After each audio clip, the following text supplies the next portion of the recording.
Hey everyone, Brian Smith here, and I want to welcome you guys to my new Tuesday Tips series.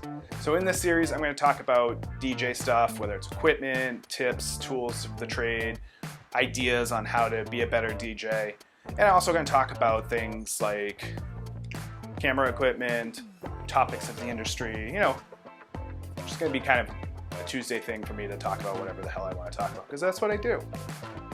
It is what it is.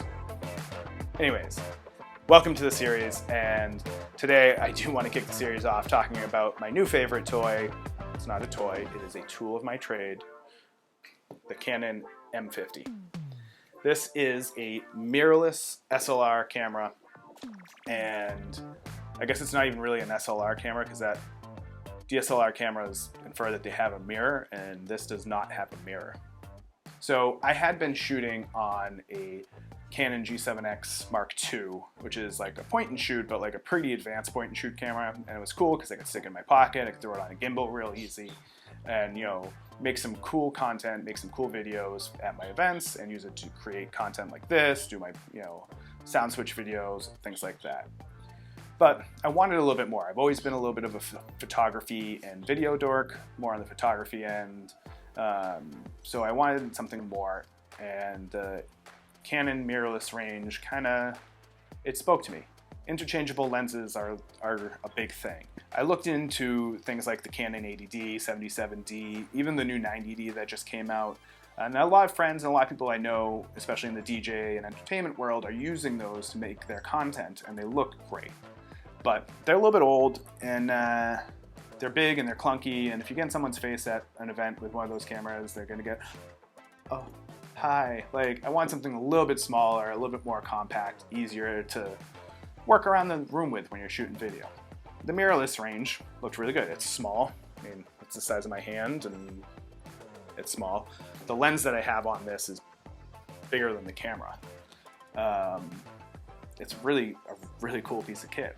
Let me talk about the lens on this real quick, because it is not the lens that comes with the camera.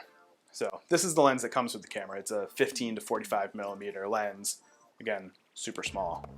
And it's a great lens. If you don't have a lot of lenses or don't have the money to spend on getting new lenses, this is really gonna get you far. This is gonna do most of what you throw at it, and it will be just fine. But I really wanted good depth of field, blurred background, and really good low light capability. So this is the Sigma 16mm EFM 1.4 lens. So 1.4 is the aperture.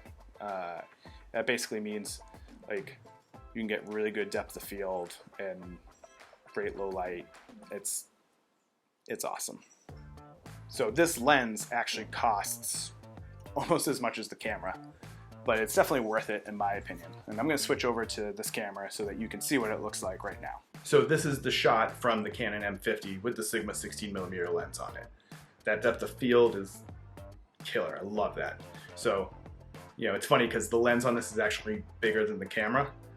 So it makes a good handle, but get these great images out of it.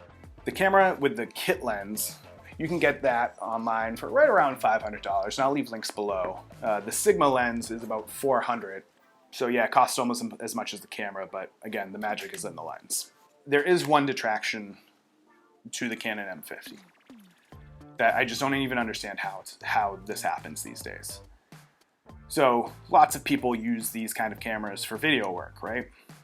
They build in great video features. They're building in 4K. They're building in multiple frame rates. Like, you can do some great stuff, great video work with these.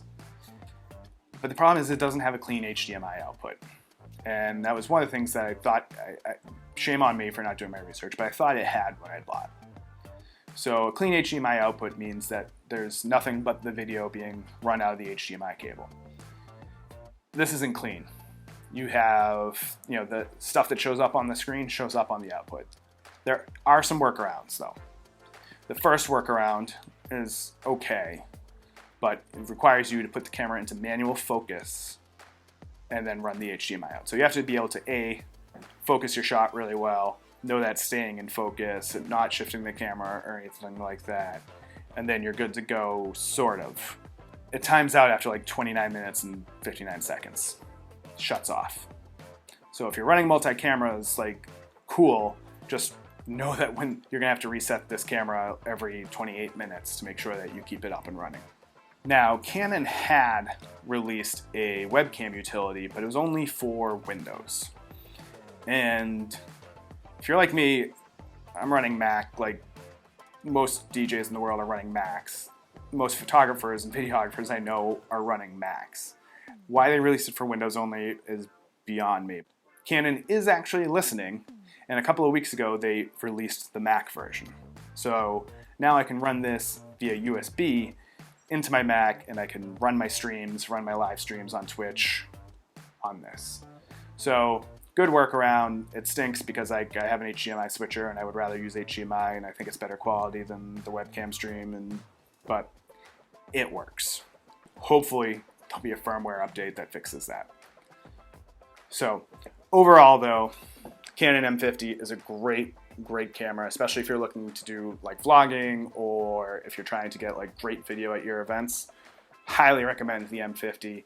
Also highly recommend getting some of these Sigma lenses. They have a couple of other focal lengths. They're not zooms, so you have to zoom with your feet, but they're a solid lens. I hope you guys liked this first Tuesday tips video. I hope you found some of this information useful, especially if you're looking at cameras. I'll be back with more tips. I want to say every Tuesday, but I know the reality is it may not be every Tuesday, but I'm going to shoot for getting some good content out on multiple Tuesdays. Try to get it as much as possible. So thank you for watching. Please, if you like this, please like the video, subscribe to the channel, ring the bell, all those things that everyone on YouTube asks you to do because I want you to watch my videos. And I want other people to watch my videos. I'm very needy. Just kidding. Hope you guys like this, and I'll see you guys on the next one.